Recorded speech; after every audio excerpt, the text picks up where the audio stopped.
Board के exam pass आ रहे थे। पिछली बार 12th क्लास में फेल हो जाने के कारण घर वालों ने करण को पास के ही किसी प्राइवेट हॉस्टल में डाल दिया। इसलिए एग्ज़ाम के पास आने के कारण वो बहुत ज़्यादा टेंशन में रहा करता था। पूरी साल तो दोस्तों के साथ उसने मौज मस्ती, हॉस्टल में भी बस यही काम। पढ़ाई तो मानो उसके आसपास भी नहीं फटकती थी।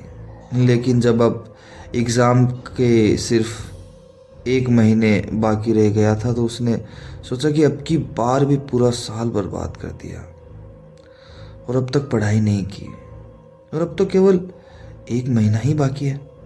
क्या किया जाए, यही सोचता रहता था।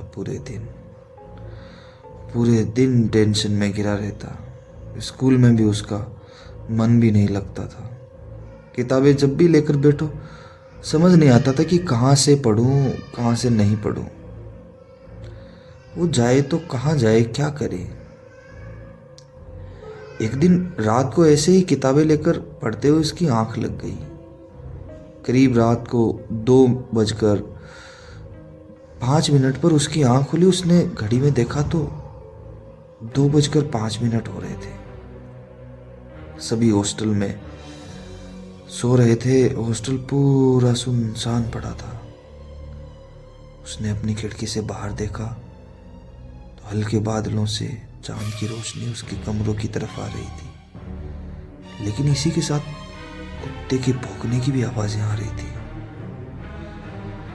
ये आवाजें उसके दिल को दहलाने वाली थी। उसे प्यास लग रही थी तो उसने अपनी बोतल उठाई और रूम से बाहर आया। हॉस्टल में जहां उसका रूम था वहां से वाटर कूलर तक तकरीबन पूरी सुनसान गैलरी को पार करके जाना पड़ता था। रात का समय था, लगभग सारी लाइट्स ऑफ थी। वो हल्की हल्की नींदों में पानी लेने के लिए वाटर कूलर की ओर बढ़ ही रहा था कि एक अचानक से एक आवाज सुनाई दी उसे। वो डर गया और उसने घूमकर देखा तो एक रूम में से एक लड़का टॉयलेट के लिए आ रहा था। थैंक गॉड, बोला करण ने वाटर कूलर पर जाकर पानी भरना शुरू कर दिया और पूरा दिन अपनी पढ़ाई की चिंता उसे खाई जा रही थी। वो चीजें अभी भी उसके दिमाग में चल रही थी और ये सोचता सोचता वो सुनसान गैलरी से अपनी रूम तक पहुंचा। अंदर आकर उसने दरवाजा बंद किया और उठकर जैसे ही देखा कि एकदम से उसके होश उड़ गए। उसने देखा वो खुद बेड पर लेटा हुआ पड़ा है। ये देखकर वो वहीं घबराया हुआ सा बच्चों की तरह नीचे डरा और सहमा सा घुटनों में अपना मुंह छिपाए बैठ गया और रोने लगा। उसने कुछ देर बाद गर्दन ऊपर की तो देखा कि वहां कोई नहीं था। वो इतना डर गया कि उसको कुछ समझ नहीं आया कि क्या हो रहा है। उसने जल्दी से दरवाजा खोला और नीचे गार्ड के पास गया। गार्ड को बोला, मुझे अभी ऊपर हॉस्टल में डर लग रहा है, बहुत सी घबराहट महसूस हो रही, मुझे कुछ अजीब सा दिखाई दिया वहां पे और पता नहीं कहाँ चला गया वो।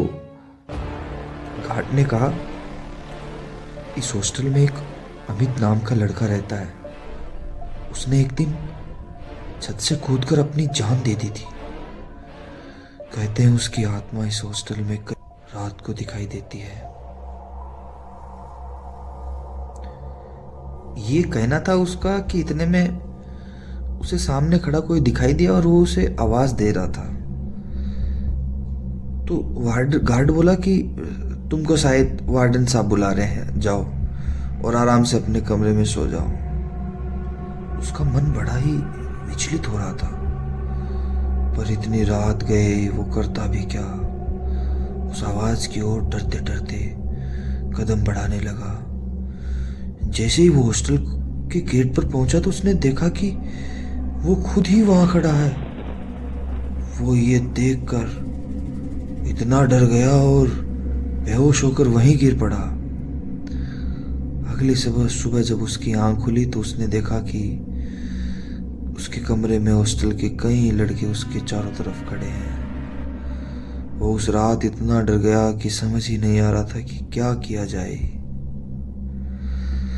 खैर 2 दिन निकले और 2 दिन तो आराम से गुजरने के बाद फिर एक रात को उसने पानी की बोतल उठाई और वाटर कूलर से पानी भरकर वापस अपने कमरे में आने ही वाला था कि उसने देखा कि उसके गेट के बाहर एक लड़का खड़ा है। और ये लड़का वही था जो उस गार्ड ने बताया था।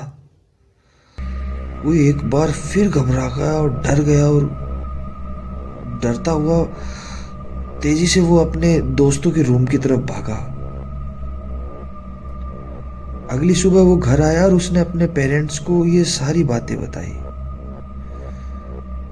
उन्होंने अपने इस बच्चे को साइकियाट्रिस्ट को दिखाया तो पता चला कि उसके 2400 घंटे पढ़ाई की घबराहट के कारण ये सब चीजें उसके साथ हो रही है।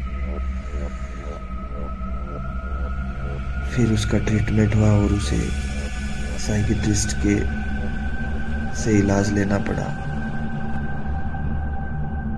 बस इतनी सी थी ये कहानी। इसलिए बच्चों, एग्जाम के डर को अपने पास भी मत आने दो। जितना पढ़ते हो अच्छे से पढ़ो, कम या ज़्यादा ढंग से पढ़ाई करो। इस तरह की घटना के शिकार होने से बचते रहो। कहानी अच्छी लगी हो तो लाइक करो, शेयर करो और हॉरर नाइट्स IHR को सब्सक्राइब जरूर कीजिए।